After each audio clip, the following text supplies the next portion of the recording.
नमस्कार दोस्तों, मेरे चैनल भक्ति भाव टीवी में आपका स्वागत है। तो दोस्तों, आज की इस वीडियो में मैं आपको सुनाने वाली हूँ राजा सूरत की कथा। प्राचीन समय की बात है। सवारोचिस मनवंतर में सूरत नाम के एक परम धार्मिक राजा थे। राजा सूरत एवं समाधि वैश्य।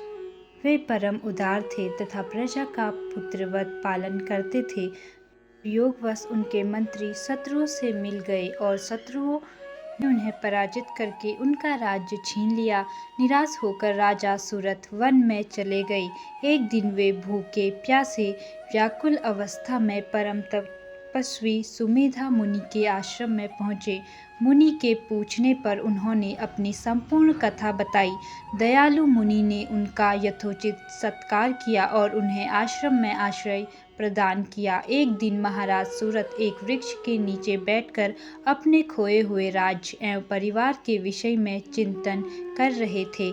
इतने में ही वहां एक वैश्य पहुंचा। उसका नाम समाधि था। उसके पुत्रों ने उसकी संपत्ति छीन ली थी और उसे घर से निकाल दिया था। परस्पर समान दुख से दुखी होने के कारण थोड़ी ही देर में राजा और वैश्य में प्रगाढ़ मैत्री हो गई। फिर दोनों अपने शोक निवारण का उपाय पूछने के लिए सुमेधा मुनि के पास गए। उस समय में वे परमादरणीय ऋषि आसन लगाकर शांत बैठे थे। राजा और वैश्य ने मुनि के चरणों में प्रणाम किया और अपने कल्याण का उपाय पूछा। सुमेधा मुनि ने कहा, वत्स, कल्याण चाहने वाले पुरुषों को चाहिए कि मन, वचन और कर्म से भगवती महामाया की आराधना करें। भगवती आदिशक्ति की आराधना से मनुष्य की समस्त कामनाएं पूर्ण हो जाती हैं। भगवती की कृपा से सुख, ज्ञान और मोक्ष सब कुछ सहज ही सुलभ हो जाता है। भगवती की प्रसन्नता के लिए नवरात्र व्रत, भगवती का पूजन, नवराण मंत्र का जप तथा हवन करना चाहिए। नवरात्र व्रत संपूर्ण व्रतों में श्रेष्ठ है। इस व्रत को करने से प्राणी समस्त सुखों के भागी हो जाते हैं। तुम दोनों को विधि पूर्वक भगवती महामाया की आराधना करनी चाहिए। भगवती की कृपा से तुम्हारी विघ्न बाधाएं दूर हो जाएंगी।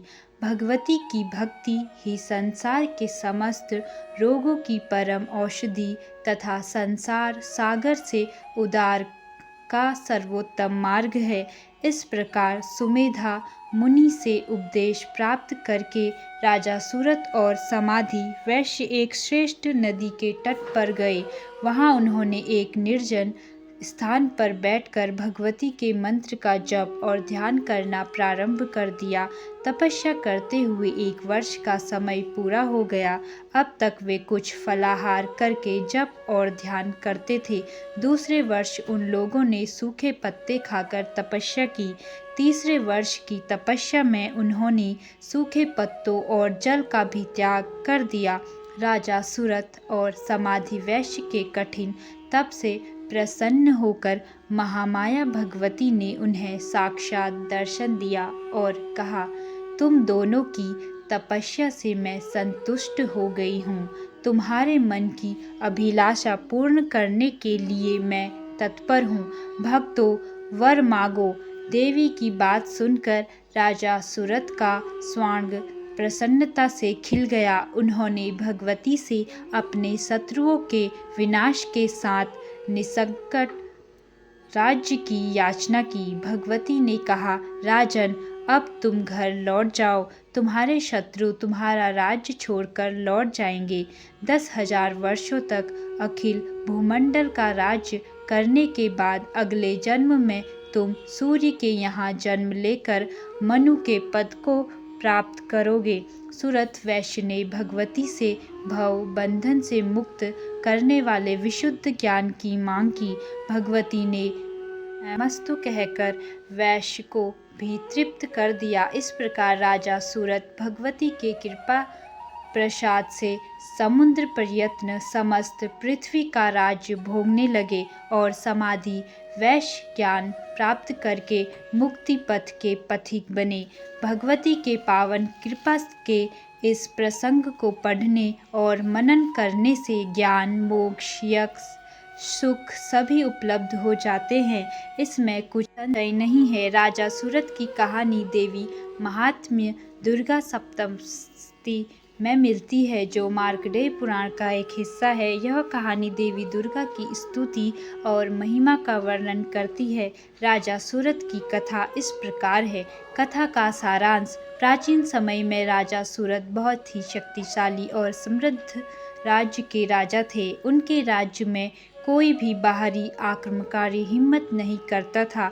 लेकिन एक समय ऐसा आया जब उनकी सेना कमजोर पड़ गई और उनके शत्रुओं ने उन्हें पराजित कर दिया। उनकी स्थिति इतनी बिगड़ गई कि उनके मंत्रियों और राज्य के नागरिकों ने भी उनसे विश्वासघात किया। राजा सूरत को अपनी सत्ता और संपत्ति का मोह बहुत था। इसीलिए जब उन्होंने राज्य खो दिया तो वे अत्यंत दुखी और परेशान हो गए। राज्य से निष्कासित होने के बाद राजा सूरत जंगल में चले गए और वही एक आश्रम में पहुँचे जो एक ऋषि मेधा का था। वहाँ पर उनकी मुलाकात एक वैश्य व्यापारी से हुई जिसका नाम समाधि था। समाधि को भी अपने परिवार से धोखा मिला था, क्योंकि उनके परिवार ने उनके धन और संपत्ति पर कब्जा कर लिया था और उन्हें घर से बाहर निकाल दिया था। दोनों राजा सूरत और वैश्य समाधि अपने अपने दुखों में डूबे हुए थे। वे दोनों ऋषि मेधा के पास गए और उनसे पूछा कि वे अपने परिवार और संपत्ति के प्रति इतने आसक्त क्यों हैं, जब उन्हें उनसे केवल दुख ही मिला है। ऋषि मेधा ने उन्हें बताया कि यह माया का प्रभाव है जो मनुष्य को बंधन में जकड़े रखता है और उसे संसार के मोह माया में उलझाए रखता है। ऋषि मेधा ने राजा सूरत और वैश्य समाधि को देवी दुर्गा की महिमा सुनाई और उन्हें बताया कि संसार के सभी दुखों और कष्टों से मुक्ति पाने के लिए देवी दुर्गा की पूजा करनी चाहिए। उन्होंने देवी दुर्गा के त्रिगुणमयी स्वरूप सत्व, रजस और तमस की भी व्याख्या की, जो संसार की समस्त क्रियाओं का कारण है। राजा सूरत और वैश्य समाधि ने ऋषि मेधा की बातों को ध्यान से सुना और देवी दुर्गा की कठिन तपस्या करने का निर्णय लिया। उन्होंने देवी की आराधना की और अंततः देवी दुर्गा ने प्रसन्न होकर उन्हें दर्शन दिए। देवी ने राजा सूरत को आशीर्वाद दिया कि वे फिर से अपने राज्य को प्राप्त करेंगे और वैश्य समाधि को ज्ञान की प्राप्ति कराई, जिससे उन्हें संसार के मोह माया से मुक्ति मिल गई। इस कथा का महत्व।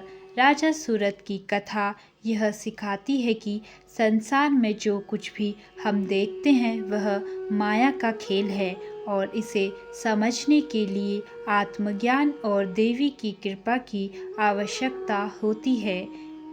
यह कहानी आत्मा और माया के संघर्ष, संसार के मोह से मुक्ति पाने और भक्ति के महत्व को दर्शाती है।